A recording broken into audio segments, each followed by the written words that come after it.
This is Jonathan Ferguson, the Keeper of Firearms and Artillery at the Royal Armouries Museum in the UK, which houses a collection of thousands of iconic weapons from throughout history. And I'm your host, Dave Jewett, and today we're suiting up again as we break down the weapons of John Wick 3. PTR 9CT. This is an odd one. They're using pistol caliber carbines, even though they know assassins wear Kevlar suits. It's one of the only times in the series where I thought, why have they chosen that gun? Someone watches their Mythbusters because they end up in the pool, and the bullet kind of goes as it slows down against the water. Be sure to check out our Patreon for a longer, deeper, extended edition of this episode, but now, without further ado, I will throw it over to Jonathan.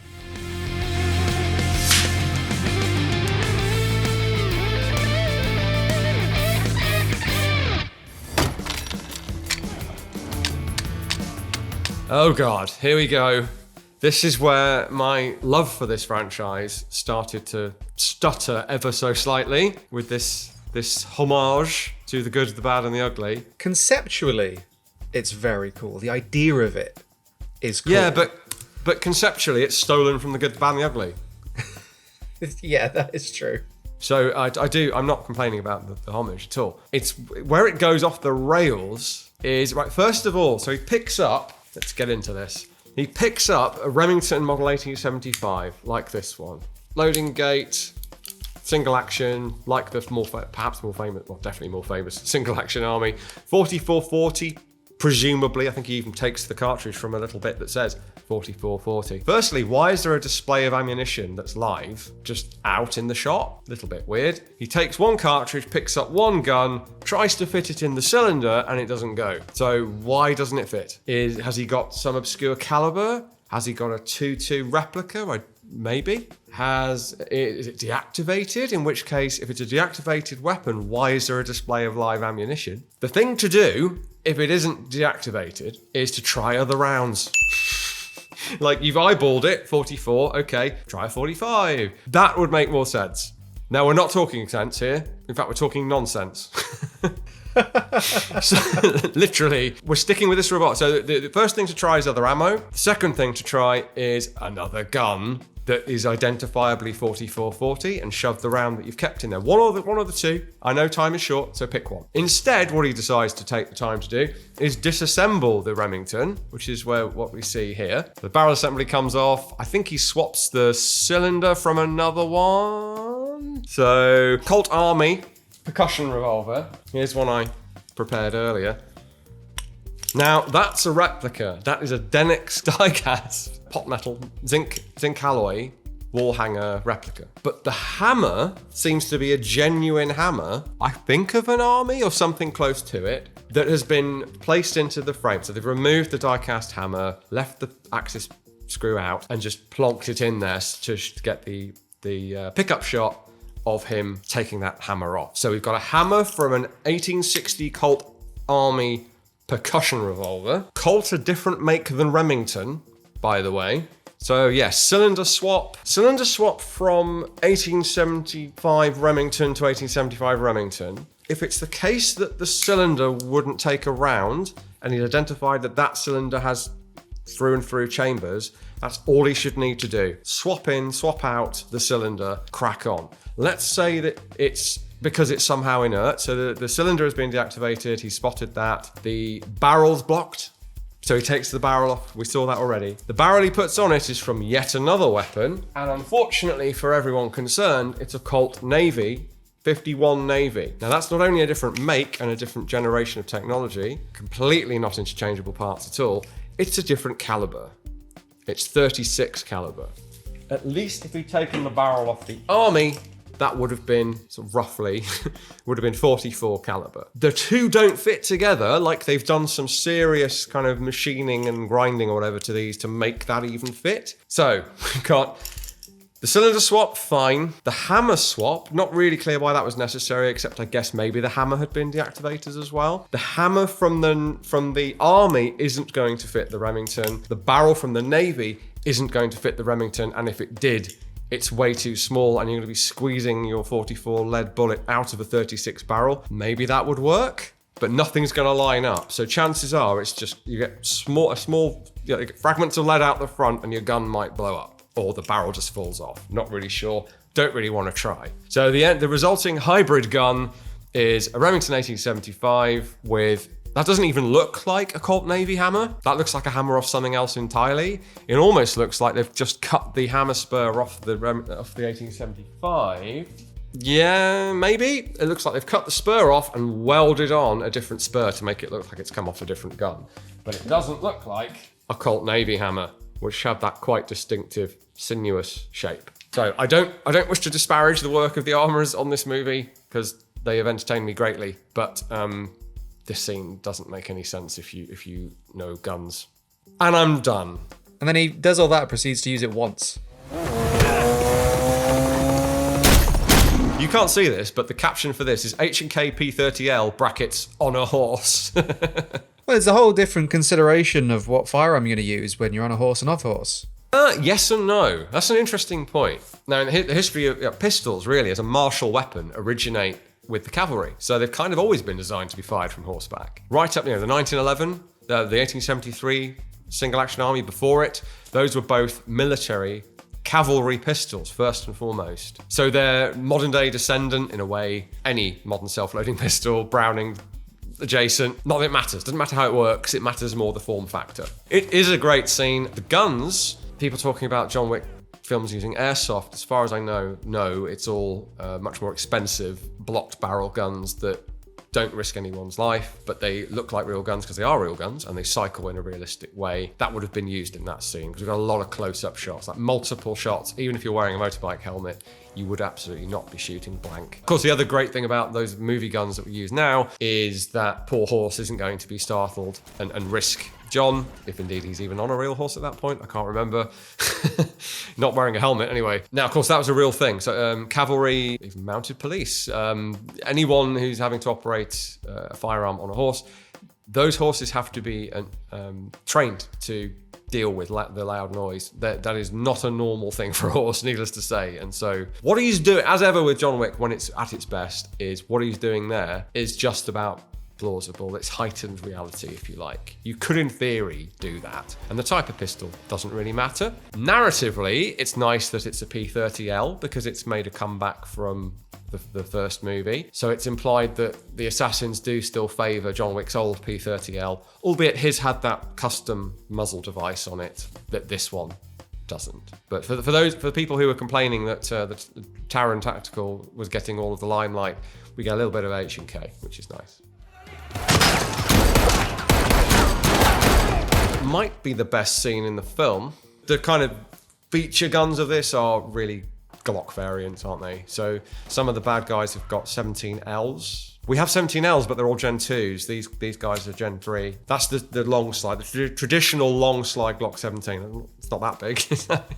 But then Glock 34 makes a comeback. So the John Wick 2 pistol, effectively. 34 is the sort of more manageable, more sensible, long barrel Glock. We actually don't have a 34, and if only for John Wick reasons, I would very much like to have one. Yeah, it's keeping it tight with realistic round counts, good mixture of grappling and shooting, choreography and camera angles you can follow, and there's nothing too crazy in it. Tension of the reloads, where you've got to carry out a reload, or you're at risk. It's when they start relying then on the bulletproof jackets rather than, hell, I'll settle for sheer luck, or even like a lucky dodge where you happen to move zig at the right time and the bullet misses, or someone else intervenes and shoots the bad guy, or they get distracted. There are many ways to plan out a gunfight that don't rely on really rather implausible Kevlar suits. Oh, there we go.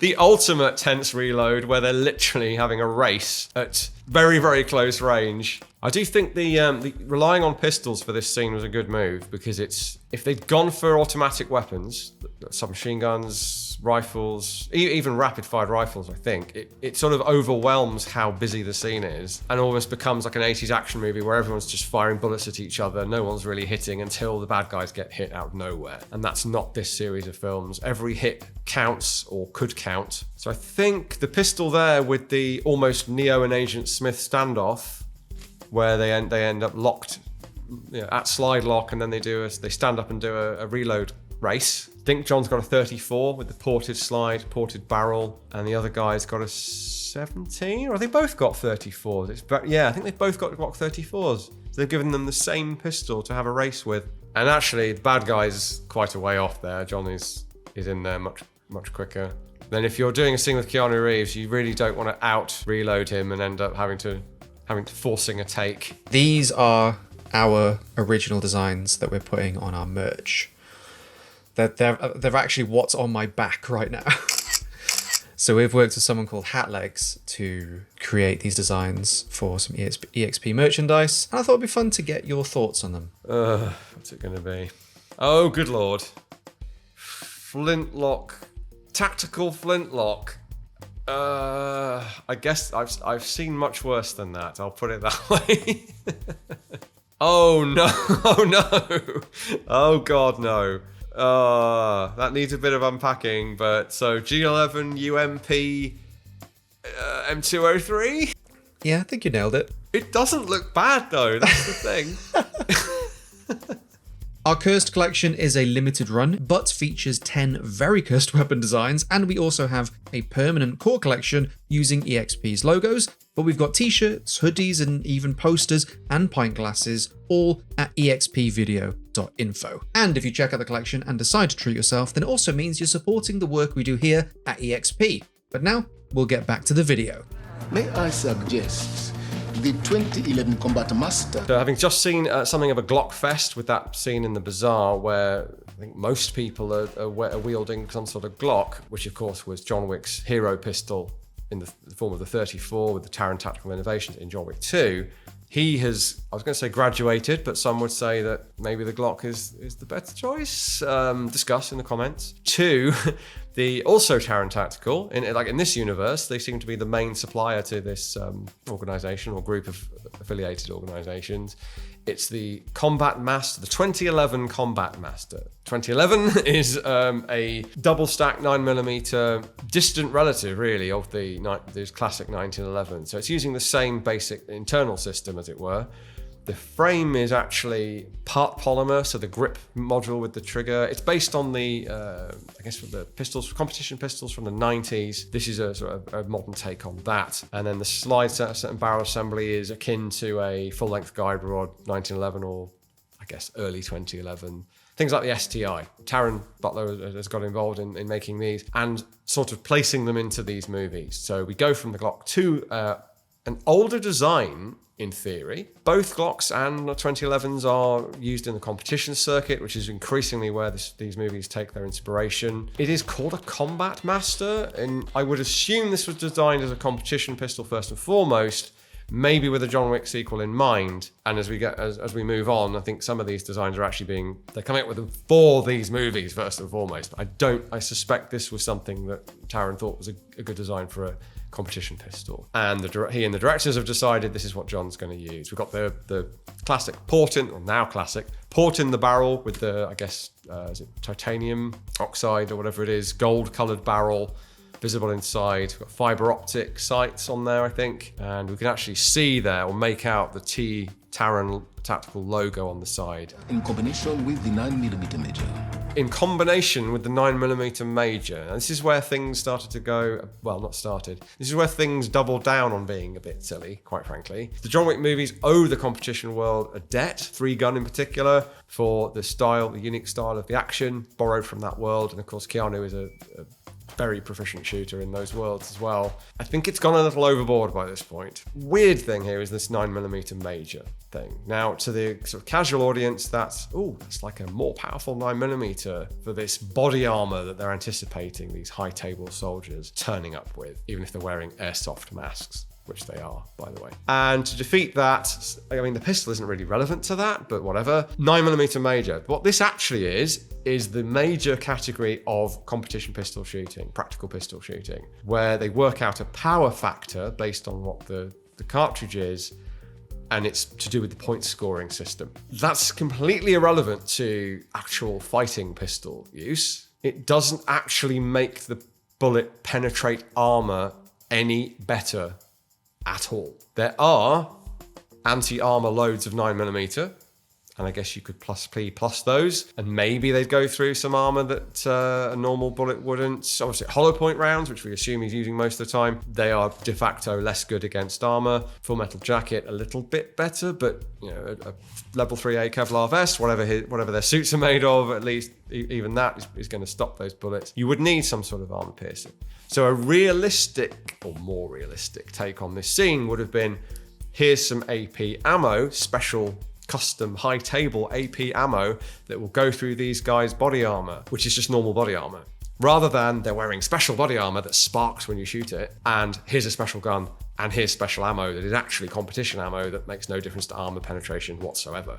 I'm ranting again, sorry. That looks like a hollow point round, so it doesn't matter how much extra velocity you might be getting out of that increased power. I do like the shots of the weapon here though, both the sort of handling, trying it out scene, and then seeing it on the table. You've got sort of beauty shots of the gun and lots of loaded magazines, and of the long gun as well behind in this shot. And so you get the sense we're really in for some serious fighting here, because they're having to have it's not just three mags on a belt or whatever. They're really sort of loaded for bear, as they say. Now this I appreciated. Someone watches their Mythbusters, because they end up in the pool and the bullet kind of goes as it slows down against the water, which is absolutely correct. You might not get exactly the same trajectory, but it's about the right distance of travel. Forensic scientists, we work with some, they shoot bullets into water tanks to recover the bullets. So all these movies, Saving Private Ryan, I'm looking at you, amazing film, but the scenes where the bullets just carry on through the water and still have killing power, no. So for a movie that is already pretty unrealistic, John Wick 3 does a good job with the underwater scene. And another way to ramp up the tension, because this guy's a killing machine. How do you slow him down? Well, here's another way to slow him down. Make his bullets not work properly. And the weapon, in theory, might not cycle reliably either, although I think that doesn't really become an issue in that scene. It's a nice detail that John doesn't fire. It's as if he knows that there's no point in shooting underwater. Yep, and he might need to keep that. He might need to use that bullet later. The use of ammunition to dictate how the action unfolds is a consistent plus point of all of these films. PTR 9CT. This is an odd one. First of all, these guys are armored up with special armor. We've established that John's having to use some special weapons to defeat it. They're using pistol caliber carbines, even though they know assassins wear Kevlar suits. And for all they know, have strapped on some level 4 armor or something. So why would they use pistol caliber? And they're heading into the Continental, which they should know is tooled up to the nines. Yeah, it's one of the only times in the series where I thought, why have they chosen that gun? And on multiple levels as well. So pistol caliber makes no sense, even in terms of sort of fashion, if you see what I mean, or customary use of weapons in the modern day and age. These guys, if they're tooled up with unlimited funds, essentially, aren't going to be rocking MP5s, which is really what these are, only they're not real MP5s. So I get a bit grumpy about that as well. The quad rail handguards I just don't really like, to be honest. That's just an aesthetic thing. Not just an aesthetic thing. There are other ways to accessorize your MP5. And if I may grab an emotional support MP5 that's a real one, admittedly, I have done a bit of swapping here, because this, in its day job, is actually a police carbine, semi-automatic carbine. So single shots only. I have slapped on a conventional trigger pat just to represent like the closest thing to what I'm seeing here, but a real HK. So solid stock, select fire trigger pack. These are converted to auto for the movie, of course. And what I'm getting at with the forend is something a bit classier than a cheese grater, is something like this. And I actually haven't checked who made this forend. I've just realised I need to go away and research that. But it's a polymer forend, sort of in keeping with the rustic aesthetic, and has 2 holes to mount Picatinny rail on either side. But if you don't need any other accessories, then it has an integrated flashlight holder as well. Admittedly, that's probably a bit too specific to whatever outdated flashlight this is. But I prefer that sort of aesthetic to what we see these high table goons using. Yeah, it feels a bit strange that the go-to long gun to defeat these guys in armor, even though in 2 he was already using a 5.56 AR-15 where you've got the potential for armor-piercing loads that might do something, he's stuck with pistol caliber. And so this is the baseline of what he's using here.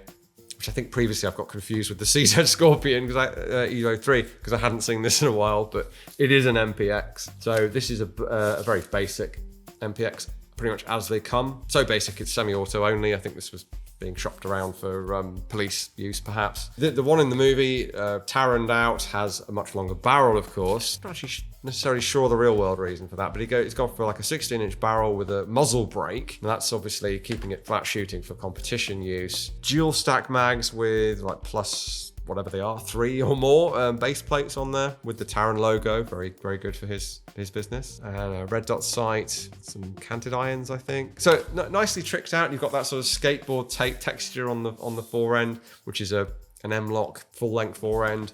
This is the original MPX, or close to the original. Early, which is not M-lock at all. It's screw attachment points for Picatinny. Gas operated submachine gun. People can have a fight in the comments over whether the MP5 or the MPX is superior. Certainly in terms of sort of AR-15 manual of arms and locking open on the last shot, you can say that the MPX is. For the speed of shooting John does, I would have to concede it's slower to run an MP5.